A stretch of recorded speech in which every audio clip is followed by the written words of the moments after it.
Hello students, आज हम private placement के बारे में पढ़ने जा रहे हैं। क्या होता है प्राइवेट प्लेसमेंट? आइए देख लेते हैं। Private placement offer for securities. A private placement is a capital raising event that involves the sale of securities to relatively small number of select investors.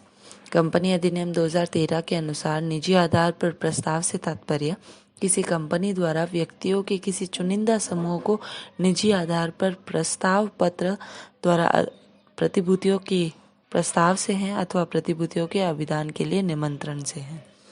A private placement is a different from a public issue in which securities are made available for sale on the open market to any type of investor. As per the definition under explanation second to subsection 1 of the section 42 of the Company Act 2013, private placement means any offer for securities or invitation to subscribe securities to select a group of person by a company other than by way of public offer through issue of a private placement offer relate letter and which satisfied the conditions specified in this section.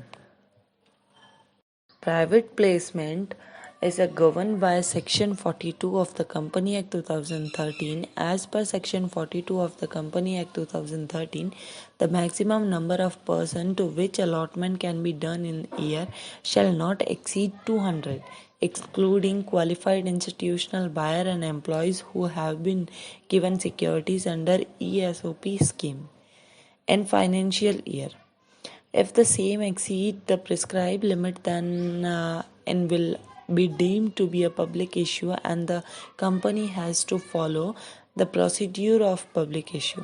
As per the presentation scenario, if the companies listed or unlisted make any offer of securities to more than 200% during a year, whether it receive money or not to any person, whether in India or abroad, to intend to get the securities listed on a recognized stock exchange, whether in India or abroad, shall be deemed to be public issue and the company has to comply with the provision of public issue. तो इस तरह से हम कह सकते हैं कि private placement जो होता है वो निजी आधार पर प्रस्ताव से तात्पर्य किसी कंपनी द्वारा प्रतिभूतियों के प्रस्ताव या प्रतिभूतियों के आवेदन का निमंत्रण है जो किसी समूह के लोगों को व्यक्तिगत रूप से प्रस्ताव पत्र के माध्यम से दिया जाता है। आइए अब हम इसके प्रोविजंस देख लेते हैं कि प्राइवेट प्लेसमेंट के रिगार्डिंग क्या क्या प्रोविजन है कंपनी एक्ट 2013 के अंदर। लिए स्टार्ट करते हैं पहले प्रोविजन से। Company and title. हकदार कंपनियां प्रत्येक निजी कंपनी आधार पर प्रतिभूतियों का प्रस्ताव निजी आधार पर प्रस्ताव जारी करने का हकदार होती है। Section 42 subsection 1। ऐसे में कोई भी सार्वजनिक तथा निजी कंपनी अपनी प्रतिभूतियों के आवेदन के लिए निजी आधार पर प्रस्ताव पत्र जारी कर सकती है।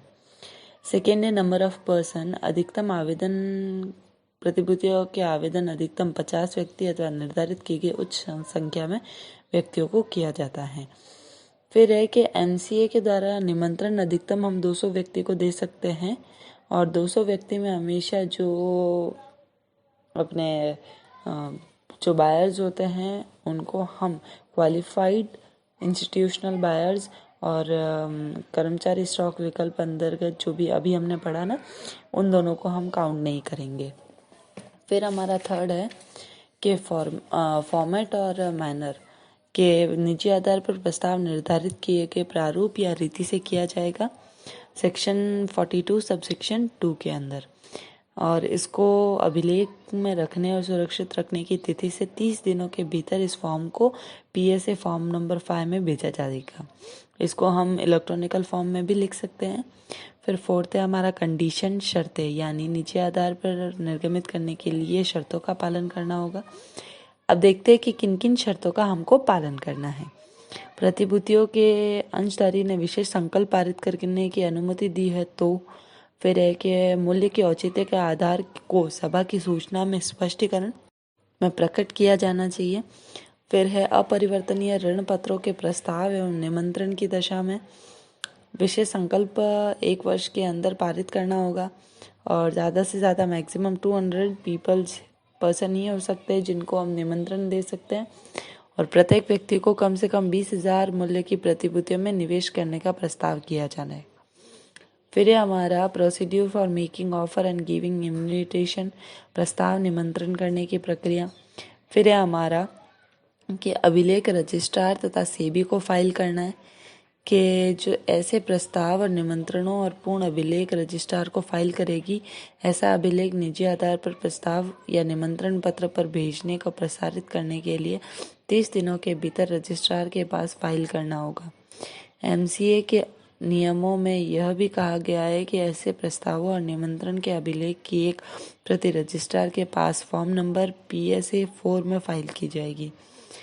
फिर है हमारा प्रचार और विपणन नहीं, नो पब्लिसिटी और मार्केटिंग। निजी आधार पर प्रतिभूतियों का प्रस्ताव करने वाली कोई भी कंपनी प्रचार हेतु विज्ञापन नहीं करेगी और न ही प्रसारण मीडिया का उपयोग करेगी। ऐसे प्रस्ताव को जन सामान्य को सूचित करने हेतु किसी भी विपणन या वितरण माध्यम या एजेंट का उपयोग नहीं करेगी कंपनी, सेक्शन 42 सब सेक्शन 8 के अंदर। फिर है हमारा पेमेंट ऑफ सब्सक्रिप्शन मनी, अभिदान राशि का भुगतान। निजी आधार पर प्रतिभूतियों के प्रस्ताव के अधीन प्रतिभूतियों के लिए अभिदान का भुगतान चेक, मांग पर देय ड्राफ्ट और अन्य बैंकिंग माध्यमों से किया जाएगा तथा नकद राशि में भुगतान नहीं किया जा सकता है। फिर है हमारा कि डिपॉजिट और ट्रीटमेंट ऑफ एप्लीकेशन मनी, आवेदन राशि को जमा या उपयोग करना। निजी आधार पर प्रस्ताव करने के अधीन प्राप्त की गई आवेदन राशि को किसी अनुसूचित बैंक के एक पृथक खाते में रखा जाएगा जिसको हम आवंटन अलॉटमेंट के एडजस्टमेंट के लिए हम रख सकते हैं और इसको रिफंड देने के लिए रख सकते हैं हम। फिर है हमारा टाइम पीरियड ऑफ अलॉटमेंट, आवंटन की अवधि। निजी आधार पर प्रतिभूतियों के प्रस्ताव या निमंत्रण की दशा में कंपनी को प्रतिभूतियों पर आवेदन राशि प्राप्त होने पर वो 60 दिनों के अंदर अंदर प्रतिभूतियों का आवंटन करना होगा under section 42 and sub section 6। फिर है रिफंड ऑफ एप्लीकेशन मनी, आवेदन शुल्क लौटाना। यदि कंपनी 60 दिनों के अंदर प्रतिभूतियों का आवंटन नहीं कर पाती है तो वो 60 दिन के पूरे होने के 15 दिन के भीतर उनको आवेदन की राशि लौटाने के लिए वो उत्तरदायी होगी। फिर हमारा है रिटर्न ऑफ अलॉटमेंट के निजी आधार पर प्रस्ताव के अधीन जब भी कोई प्रतिभूति कंपनी प्रतिभूति का आवंटन करेगी तो उसे निर्धारित रीति से आवंटन विवरणी रजिस्ट्रार के पास फाइल करनी होगी। फिर है हमारा पेनल्टी, कभी कभी कोई कंपनी उपयुक्त प्रावधानों का उल्लंघन करते हुए निजी आधार पर प्रतिभूतियों का प्रस्ताव निमंत्रण करती है और धनराशि प्राप्त कर लेती है। फिर है और इसके लिए उनको मैक्सिमम उनको राशि दे रखी है कि वो 2 करोड़ से भी ज़्यादा भी हो सकती है दंड के लिए। एंड लास्ट हमारा प्रोविज़न है रिफंड ऑफ मनीज टू सब्सक्राइब, अभिदाताओं की राशि लौटाना। कंपनी को अर्थदंड के आदेश से 30 दिनों के भीतर अभिदाताओं को संपूर्ण राशि लौटानी पड़ती है। आइए अब हम आगे देखते हैं कि ये अभी हमने जो देखे वो थे हमारे सारे provision regarding to private placement. अब हम देख लेते हैं private placement offer to be deemed public offer, निजी आधार पर प्रस्ताव का सार्वजनिक प्रस्ताव माना जाना।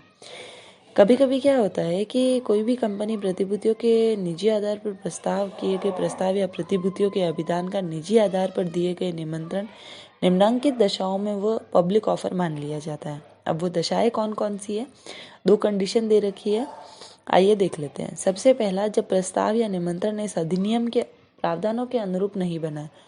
अभी हमने ऊपर जो प्रोविजंस पढ़े हैं कि प्राइवेट प्लेसमेंट से रिलेटेड ये प्रोविजंस होते हैं, अगर वो उन प्रोविजन के अकॉर्डिंग ऑफर ही नहीं बना है तब हम उसको मान सकते हैं कि वो पब्लिक ऑफर है। एंड सेकेंड, कि जब निर्धारित संख्या से अधिक व्यक्तियों को प्रस्ताव दिया गया है। हमने स्टार्टिंग में पढ़ा ना कि हम प्राइवेट जो प्लेसमेंट है, प्राइवेट जो ऑफर है, हम वो सिर्फ 200 लोगों तक ही दे सकते हैं। अगर हम 200 से ज़्यादा देते हैं तब वो हमारा पब्लिक ऑफर माना जा सकता है।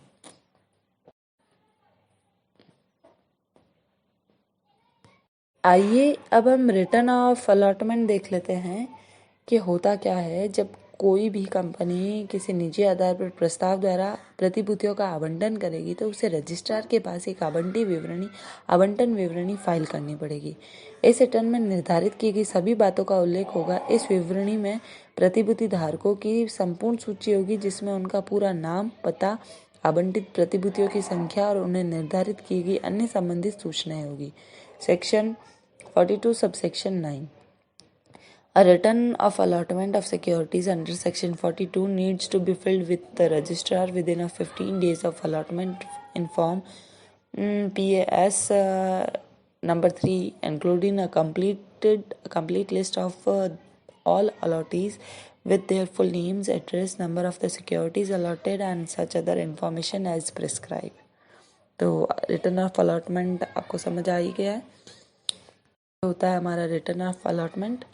अब आगे देख लेते हैं हम कि टाइम ऑफ फ्रेश ऑफर क्या होता है। इसी के अंदर रिटर्न ऑफ अलॉटमेंट के अंदर ही छोटा सा है कि किसी निजी आधार पर प्रतिभूतियों के प्रस्ताव या प्रतिभूतियों के अभिदान हेतु आमंत्रण की किन किन शर्तों का पालन कर सकते हैं। कि जब हमको अलॉटमेंट पूरा कर लिया है तो उससे रिलेटेड हमको सिक्योरिटीज़ मिल जानी चाहिए। फिर है कि कंपनी द्वारा किए गए किसी प्रस्ताव या निमंत्रण का खंडन या निरस्तीकरण कर दिया गया हो, तब हम मान सकते हैं कि वो हमारा फिर से वापस से फ्रेश हो जाएगा हमारा ऑफ़र। तो इसी के साथ आज हमारा प्राइवेट प्लेसमेंट टॉपिक यहीं हम ख़त्म कर रहे हैं। आज की क्लास हम यहीं ख़त्म करते हैं। Thank you.